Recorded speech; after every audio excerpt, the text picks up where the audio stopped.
DJI continues to rule the air, and with each new announcement, they set the bar higher. And you know what? The DJI Mavic Air 2 is no exception. It has a few standout features like 4K video recording at 60 frames per second, a high-resolution 48 megapixel camera mode, and 34 minutes of flight time.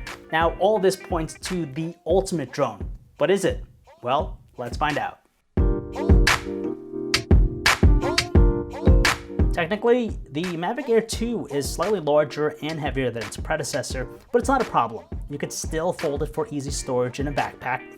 Meanwhile, the hard lines in its design gives it a more aggressive look, and it's a warranted change given the upgrades under the hood.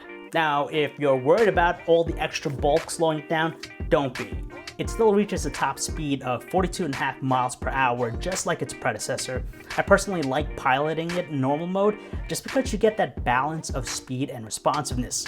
You could switch it to sport mode for tighter controls, while tripod mode offers slower and smoother movements. It's also quieter than other drones I've flown, but I'm impressed more by its battery life. It's rated for 34 hours of flight time, which is the longest in the Mavic line. At the center of the Mavic Air 2 is a new 12 megapixel half-inch quad-Bayer CMOS sensor on a 3-axis gimbal. The sensor is larger than what's found in the Mavic Air and the Mavic Mini. Photographers will be especially happy to find a new 48 megapixel high-resolution mode because there's more detail and sharpness than its 12 megapixel snapshots, but dynamic range isn't as good. However, I'm able to recover some of the details in the shadows in post using an editor. It's good if you want to crop images, but I found the 12 megapixel snapshots perfect for social media posts.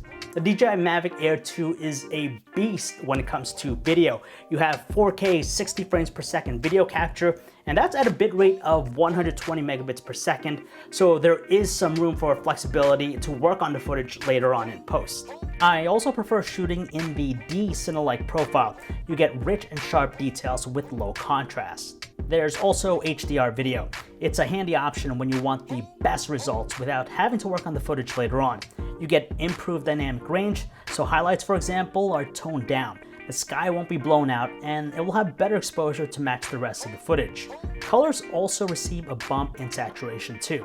Now, the only issue is that noise is more prevalent in the shadows. Other notable improvements over its predecessor include 1080p slow motion at both 120 and 240 frames per second, as well as an 8K hyperlapse mode that essentially speeds up the footage into these bite-sized clips. And yes, you get all the cool shooting modes that DJI has perfected to give content creators professionally made video. The weakest part of the Mavic Air 2 is its low light performance, and that's kind of expected considering the sensor's size. I took it out right at dusk with the sun already below the horizon, and there's a definite increase in noise and details are muddier. Whether you're a first-time or casual flyer, there's no worry about flying the DJI Mavic Air 2 thanks to its advanced collision avoidance system. You have forward and backward obstacle sensors, just like in the Mavic Air, but DJI added downward-facing sensors as well. It works pretty good. It actually stopped the drone dead in its tracks from colliding with a tree, even when I had my thumb pushing forward on the controls. It's assuring that it's smart enough to avoid potential disasters.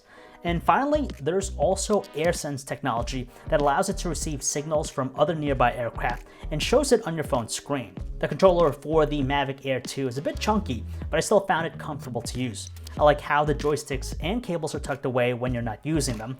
However, the pull-out cradle can be a bit finicky, especially if you have a thicker case on your phone. The DJI Mavic Air 2 is an impressive drone that's fun, easy, and safe to fly.